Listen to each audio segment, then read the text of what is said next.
Hey there, this is Ken the Unemployed Prep Guy. Today we're going to talk about Asylum Scenic. So, this is a technique I came up with back in the day when I used to do low budget horror films, and I had no money in my budget to hire a professional scenic, so I needed to do stress walls and kind of make them look as creepy as possible. So, I came up with this technique of using visqueen or thin 7 mil plastic and scenic painting. And this is a great kind of fast way to make walls look really old and beat up. I went extreme with this video. You could go a lot more subtle with less wavy and cutting and so forth. Enjoy the video, and if you have any questions, please put them in the comments and I'll answer them. And here we go. Okay, so first thing you do is you apply a heavy coat of paint onto your wall that you're going to scenic. I went with a light color for the base, and you have to remember that you want to do a pretty thick, heavy coat on the first application because this actually becomes a glue for the visqueen. Okay, after you do that, you grab your 7 mil visqueen, you lay it on top of your freshly painted wall, and you decide how distressed you want to make it look. How many wrinkles, how much texture you want to do, and the kind of texture. You could also do it very smooth with just a little bit of wrinkles. Like I said before, with this, I really wanted to go extreme with it. The hole in the middle is for something else that I'll talk about soon. This is just a great technique to get texture on the wall fast. It's very temporary in the sense of you're going to be applying paint on top of a visqueen, a plastic surface, so it will flake off, and it's really for a quick one shot setup kind of deal where the wall's not going to have to be transported a lot or moved a lot. So yeah, so this is pretty much how you apply the visqueen.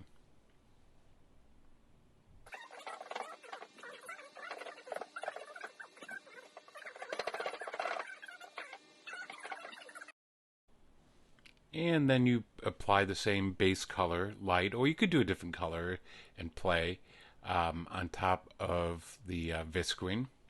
And you just want to get it as even as you want to cover all the plastic.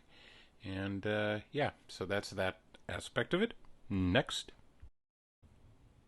And after you do that, you put your final top coat on it. I chose a blue because I had it laying around. And you just, you do it even and kind of thick. Then after that, you use sponges if you want and remove some of the paint, which will reveal the lighter color underneath. It's kind of hard to tell with the lighting in this. And, paper towels to wipe some of the excess paint off. And yeah, that's about it. I decided to do a lighter wainscot on the bottom just to give it a little something something. And, as much as you want to play with masking, you can. Okay, that hole that I talked about earlier, well, I'm doing lath like they used to do to build walls before drywall. And it's just wood, usually 1 inch. I did half-inch because the scale on this is a little bit smaller. And I used to do 1 inch lath, and then they would attach plaster on it, and that's pretty much how they did walls back in the day. So I'm just hot gluing this down. I have a plexiglass spacer to give the illusion of the holes, the gaps that are in lath. And, I also kind of did an offset. So there's a seam, visual seam. And I'll show you what I do in the front. So, okay, let's fast forward this part.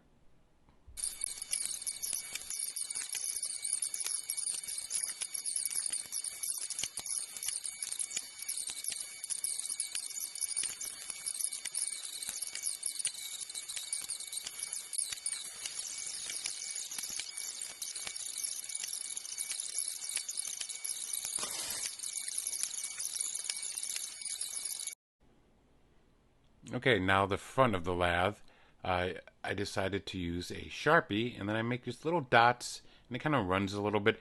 And these are kind of the aged nails that attached it to the 2x4s that are the wall 2x4s, and it gives it just a little bit of realism. So you can see here how it looks, and you can see the seam. And yeah, that's how I did that. Okay, now we get to the part I really enjoy. I'm attaching a little wainscot, a little chair rail kind of thing that's broken just to give it a little three-dimensionality. And yeah. Okay, so this is after the paint's dried. I take a sander and it removes a lot of the paint. I actually could get down to the meso and get to the surface. And you'll see during this that I'll use an X-Acto blade and scrape and cut and open up fissures in the plastic to really give that peeling of paint kind of feel. Um, I use a lot of different techniques to do this. I just ripped it right off. And yeah, it's just a lot of fun, and you could play, and and with this kind of process, too much is fantastic. Um, you could really get crazy, and you could use your nails to kind of just scratch a little bit off. Well, let's see a close up of this. Okay, here's a close up. Looks kind of creepy, doesn't it? Huh. Okay, now you see me using my fingernails to really kind of scratch up the area, and it's kind of very therapeutic to be able to be so physical with your scenic piece. Um, I'll show you a close up of this. If you do this a lot over a little area, it really looks like the paint is coming off the canvas.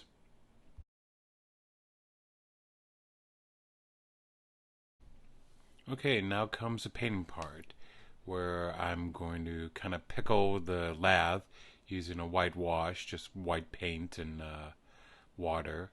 And then during this, you see I'm using black and water and spraying it on and wetting it down and really going for that age, an abandoned asylum that's been up for 100 years, and just paint peeling away. And there's lots of techniques to do the aging, and I prefer kind of the fast, dirty, easy ways. I'll fast forward through this, and we'll talk after I'm done painting.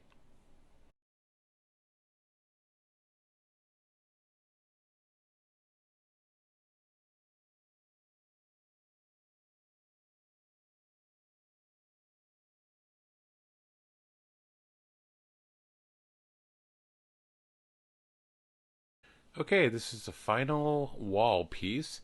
Um, I went really over the top with this, just to show you the possibilities of the extreme. Like I said, you go a lot more subtle, and that could work for certain things.